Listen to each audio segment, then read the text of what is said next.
You probably already know most about them. Red pills, blue pills, black pills. Personally, I prefer intramuscular injections, but that's just me. What comes to mind when the word incel appears? Angry? Miserable? Man? Funny enough, it was originally coined by a Canadian woman named Alana.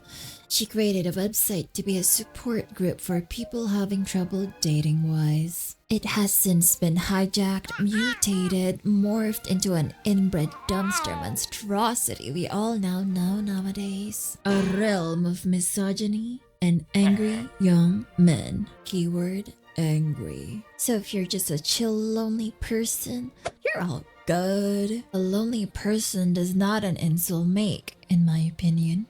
Anger is the difference. But anger is not necessarily a bad thing. It's like a bowl of soup made with self-love, entitlement, and a healthy dose of narcissism. It's okay to be angry when someone crosses your boundaries. That is just self-love. You're protecting yourself. What's not okay is to resort to rage and throw slurs when you experience rejection or when you feel like your self-worth is threatened.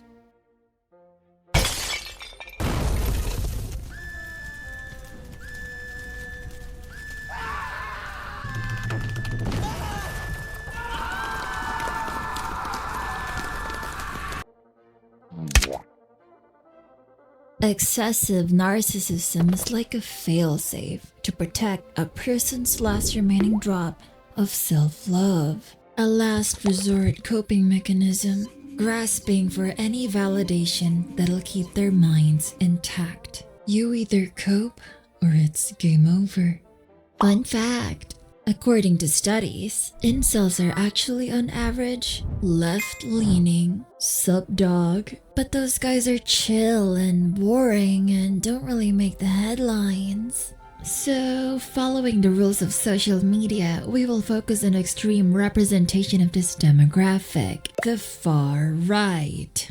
I love the internet.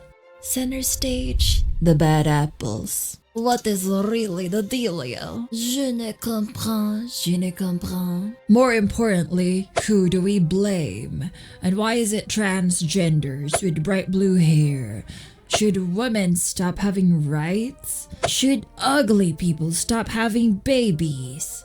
Is it really all about a few millimeters of bone? Stay tuned on the Iffy channel. INCELS Part 1. Just like Ted Lasso, I like to be curious, not judgmental. What? I think it's a cute show. While it's true that being physically mad can hinder your chances in dating, I'm sure they've already been told countless of times that it's not just their weak chin or the size of their wrists. Let me show you one of my crushes in the past. Go, crush, go! Ah, crush! Yeah, I figured. He's not 6 foot. His jawline visibility is low. He doesn't have equal facial thirds. He has very low chin projection and a short ramus. His skin clarity. For some reason, I find it funny that obsessing over our looks ain't just a woman thing anymore. What is the meaning of this? Was he rich? Why did you like him? Huh? Well, it's because I witnessed him scolding his mom on the phone. It was like, "No, Mom, you're doing this again." I thought, wow, standing up to your parents, such defiance, so mature. But generally, I liked him because he laughed a lot.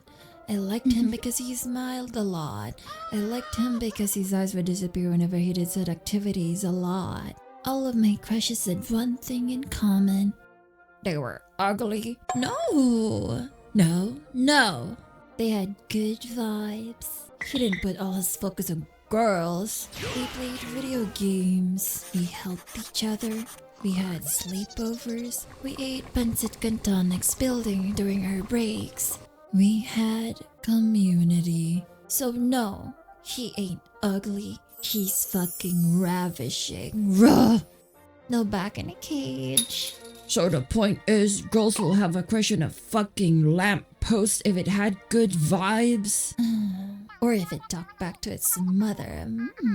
I have so many friends who are not the most attractive in incel terminology, yet are in happy long-term relationships. And most of them have the same height, funny enough. If that's true, explain the 80-20% in dating apps. Well, I can only speak from my own experiences. But here's a statement. Dating apps are dehumanizing. They're more of a hookup app nowadays if you ask me. It's funny to me how saying personality matters can get you a scoff or a "yeah, right." But it truly does make or break whether someone's getting booty or not. But online, it's hard to judge someone's personality from a few pictures and a couple of sentences. So we inspect what's left to inspect.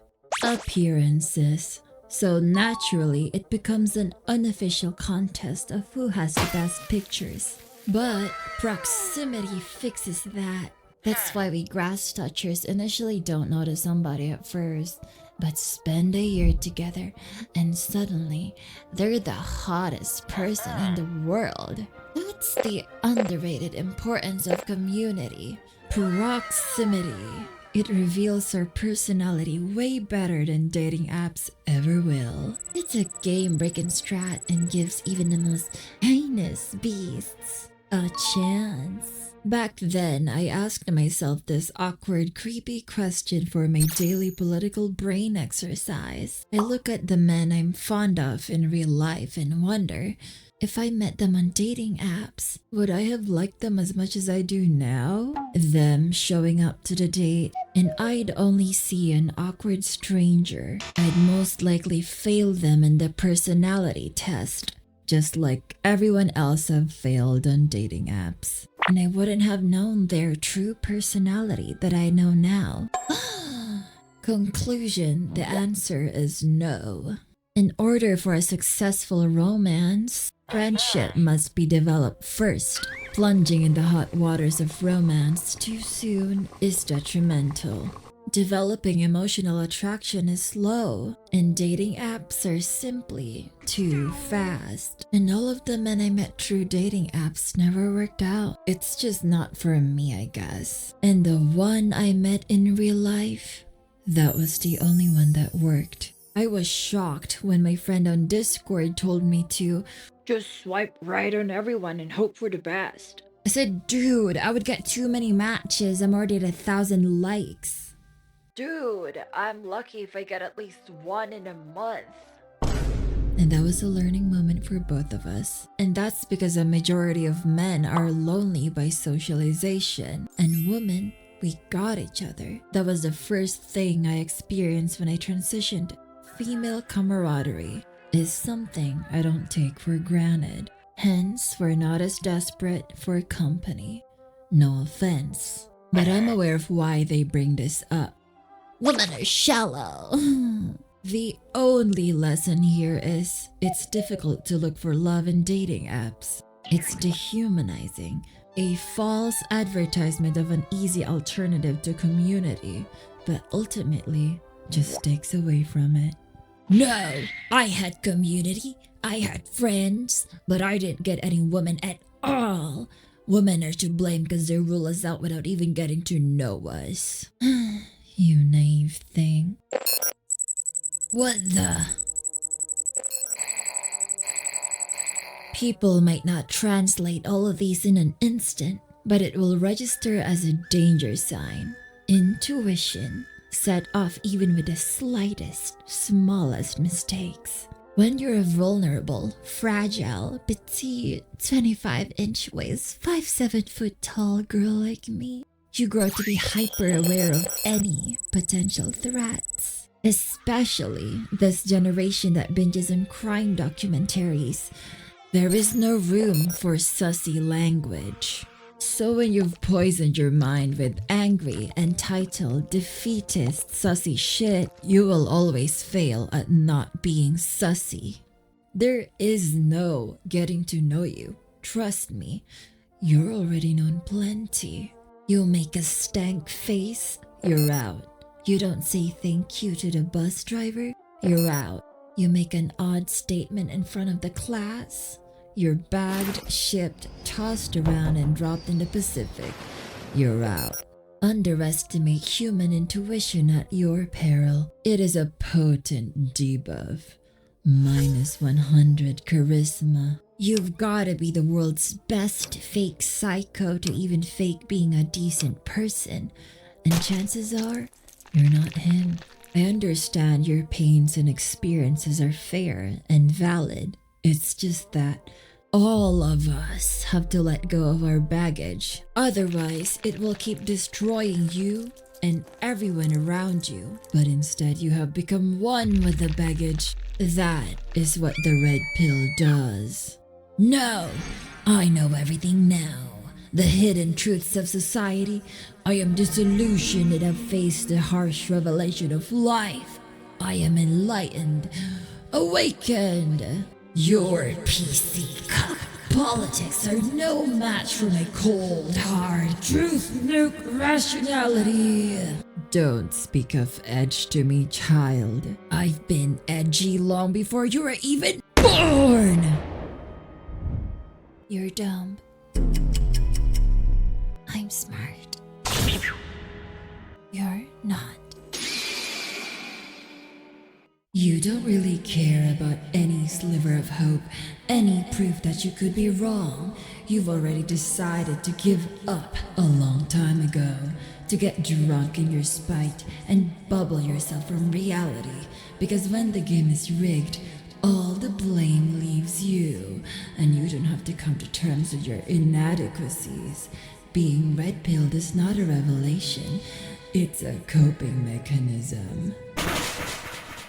You talk at length of this comical, cartoonish overgeneralization of reality and convince yourself it's the truth, solely for its hurtfulness. But hurt does not a truth make.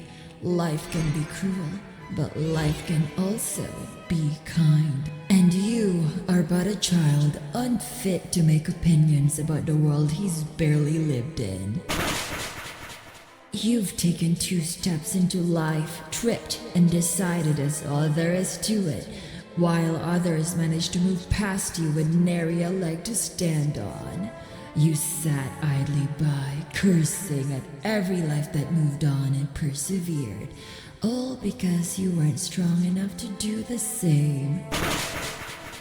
You sit here casting judgment, claiming the side of rationality, donning the cloak of the so-called enlightened contrarian, but it's all mad ramblings of an entitled brat who couldn't fit in.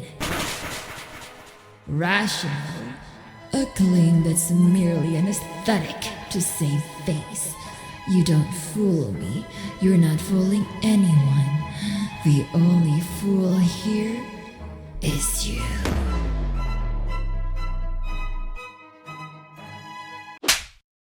That's not fair, you know.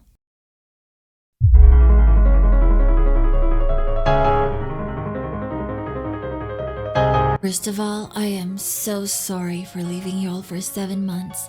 I will never do that again. I'm here now. Do not fear. Shh. I'm sorry. Thank you to that person who suggested I cut this video in half again, since you guys would have gotten the whole 25-minute video in November. My day job leeches so many hours from me, and all I want to do is make videos and ASMR recordings. Once I reach 500 subs on that Patreon, I will quit my day job and everyone will be happy. Otherwise, liking and subscribing helps a lot too. This first video is about debunking, just tackling the most common ideas observable from an outsider's perspective. Me, I'm the outsider. The next video is gonna be about how I truly feel about incels, so stay tuned. That's all. Thank you. Bye.